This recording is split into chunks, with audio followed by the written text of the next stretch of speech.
जय माता दी दोस्तों, मैं हूँ रूपम।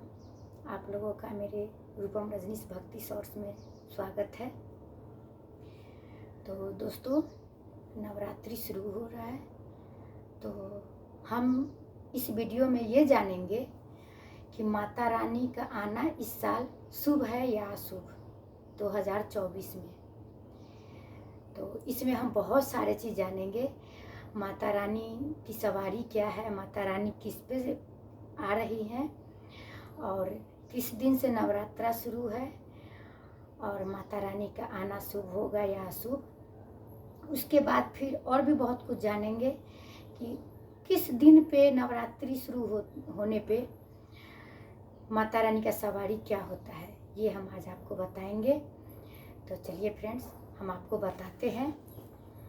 तो ऐसे तो माँ दुर्गा का वाहन सिंह ही माना जाता है, सिंह पे ही सवार होके रहती हैं।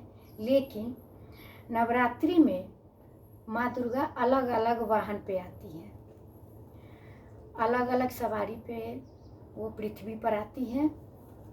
तो आज हम आपको बताएंगे कि नवरात्रि किस दिन शुरू होने पर किस सवारी पे वो आती है। तो अगर नवरात्रि का आरंभ अगर सोमवार या रविवार को हो तो माता रानी हाथी पर सवार होकर पृथ्वी पर आती है।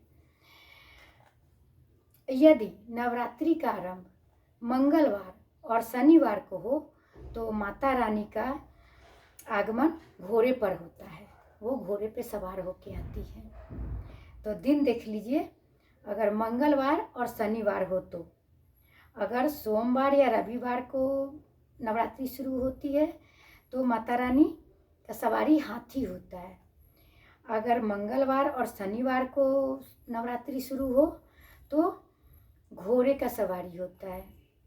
इसी तरह से यदि नवरात्रि का आरंभ गुरुवार या शुक्रवार से हो तो माता रानी डोली या पालकी में सवार होकर पृथ्वी पर आती है, डोली या पालकी में, ठीक है। और बुधवार के दिन से अगर नवरात्रि की शुरुआत हो तो माँ दुर्गा का वाहन नाव होता है, ठीक। इसी तरह से अगर नवरात्रि शुरू, जैसे इस साल नवरात्रि आपका गुरुवार को शुरू हो रहा है, तो गुरुवार को अगर नवरात्रि शुरू होता है तो माता रानी पालकी पर सवार होकर के आती है। तो इस साल 2024 में नवरात्रि 3 अक्टूबर गुरुवार से शुरू हो रही है, इसलिए माता रानी की सवारी पालकी है। तो माता रानी इस बार पालकी पे सवार होकर के आ रही है। तो अब आप ये जान लीजिए कि माता रानी का आना शुभ है या अशुभ। तो इसे जानने से पहले मेरे चैनल को आप लाइक एंड सब्सक्राइब कर लीजिए।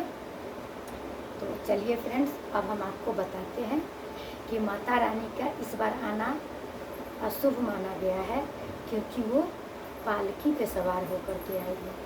इसलिए माता रानी से हम प्रार्थना करेंगे कि हे माता रानी, हम सब पर अपनी कृपा दृष्टि बनाए रखिए, हम पर कृपा कीजिए, हम लोगों को सुरक्षा प्रदान कीजिए। और इसी के साथ माता रानी का हम अच्छे से ध्यान लगाएंगे और माता रानी का तन मन धन से हम समर्पित होकर के पूजा करेंगे और माता रानी से यही मनाएंगे कि हम सब सुखी रहें, सारे लोग सुखी रहें। अगर सब खुश तो हम भी खुश। तो चलिए फ्रेंड्स, इसी के साथ हम कुछ नया लेकर के फिर माता रानी के लिए लेकर के आएंगे। ये नवरात्रा 9 दिन हम कुछ न कुछ नया लेकर के ज़रूर आएंगे। तो तब तक के लिए जय माता दी।